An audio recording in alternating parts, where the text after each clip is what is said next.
জালেমের বিচার দুইবার হবে। জালেমের বিচার দুইবার হবে, একবার ইহকালে হবে, একবার পরকালে হবে। আল্লাহর নবী বলছেন ইন্নাল্লাহা ইউমলিল যালিম, জালেমকে আল্লাহ সুযোগ দেন জুলুম করার। ওয়াইদা আখাযাহু লাম ইউফলিথু, আর যখন ধরেন তখন আর ছাড়েন না, মাত্র 45 মিনিট দেশ ছেড়ে দিতে হবে। কত দিন জুলুম করবে সে কথা আল্লাহ নবী বললেন না, হাদিস বুখারী মুসলিম। আল্লাহ নবী বললেন জালেমকে আল্লাহ জুলুম করার সুযোগ দেন, কত দিন জুলুম করবে এ কথা বললেন না। তার জুলুম অত্যাচারে হাজারো লাখো মানুষ জেলে হাজতে বাইরে রাস্তাঘাটে হারিয়ে যাবে, মারা যাবে, তবুও সে জুলুম করবেই। কতদিন? যতদিন উপরে ফয়সালা আছে। নইলে ১৫০০ বছর জুলুম করার সুযোগ ফেরাউন পায়? তা কেমনে পায়? লৌহ শলাকাধারী ফেরাউন যে তার বিরুদ্ধে গেছে তাকে চিৎ করে শয়ে হাতে পায়ে কাঁটা মেরে দিয়েছে, দিয়ে সাপ বিচ্ছু গায়েল তুলে দিয়েছে। তো আপনাদেরও চোখ ঢেকে বন্ধ করে আয়না ঘরে রাখাও খুব একটা যে কম তার চেয়ে তা নয়, এটাও বছর বছর কম নয়। তো জালেমের বিচার দুইবার হবে। ফেরাউন অত বোকা ছিল না। পানি দুই দিকে দাঁড়িয়ে আছে, যেখানে পানির গভীরতা 1 কিলোমিটার সেখানে পানির পাহাড়ের উঁচুতা 1 কিলোমিটার, যেখানে পানির গভীরতা 10 কিলোমিটার সেখানে পানির পাহাড়ের উঁচুতা কত? 10 কিলোমিটার। পানি তো দুই দিকে দাঁড়িয়ে আছে। তো এই রাস্তা দিয়ে মুসা আলাইহিস সালাম চলে গেলেন।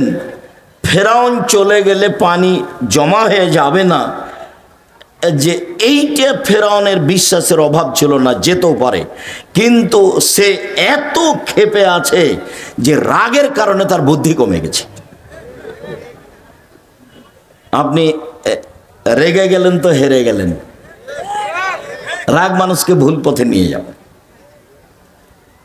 তাই একজন লোক এসে বলছেন আল্লাহ নবী ফাউসিনি বিখাইরিন, আমাকে কল্যাণের উপদেশ দেন। তখন আল্লাহ রাসূল বলছেন লা তাগজাব, রাগ করো না। আরো বলেন কিছু, লা তাগজাব, রাগ করো না। আরো কিছু বলেন, লা তাগজাব, রাগ করো না।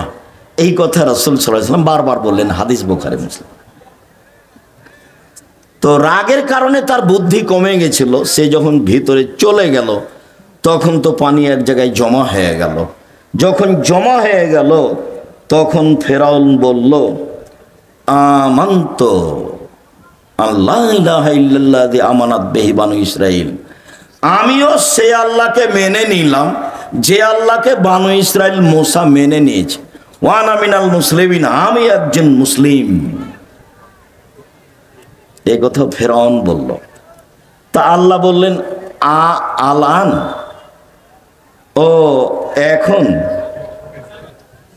অকাদ আসাইতা কাবল, তুমি তো একটু আগে নাফরমান ছিলে, এখন মেনে নিলে? তারপরে বলছেন আল ইয়াউমা নুনাজ্জিকা বিবাদানিকা লিতাকুনা লিমান খালফাকা আয়া। ফেরাউন, তোমার মুসলিম ঘোষণা দেওয়া তো বহু দূরের কথা, তোমার শরীরটা আমি চিরদিনের জন্য রেখে দিলাম, তোমাকে মানুষ দেখে উপদেশ গ্রহণ করবে যে ফেরাউন ছিল অত্যাচারী, স্বৈরাচারী, স্বেচ্ছাচারী, উদ্ধত, জালেম। মুসা আলাইহিস সালামকে আল্লাহ বলছেন ফেরাউনের কাছে যান, দাওয়াত দেন। আমার মুখের ভাষা সাবলীল নয়, আমি ভালো ভাষা বলতে পারি না, আমি যাব না। তো বলছেন যেতে হবে, তাহলে ও আমাকে মারবে। আমার পক্ষ থেকে তার ব্যাপারে তার কাছে একটা অপরাধের অভিযোগ আছে, আমি এক থাপ্পড় দিয়ে মানুষ মেরেছি, ও গেলেই আমাকে মারবে। তো বললেন আমি তোমার সাথে আছি। মারবে কি করবে, আমি সাথে আছি। তো বললেন তাহলে আমার ভাইকে সাথে দিতে হবে। ঠিক আছে, তাই হলো। তোমার ভাইও সাথে থাকবে। দুই ভাই মিলে চলে গেলেন। গিয়েই বললেন বানি ইসরায়েলকে ছেড়ে দেন, মানে স্বাধীনতা চাইতে হবে। বানি ইসরায়েলকে দাস দাসীতে পরিণত করে রেখেছেন, বানি ইসরায়েলকে ছেড়ে দেন। তখন ফেরাউন বলতে লাগলো,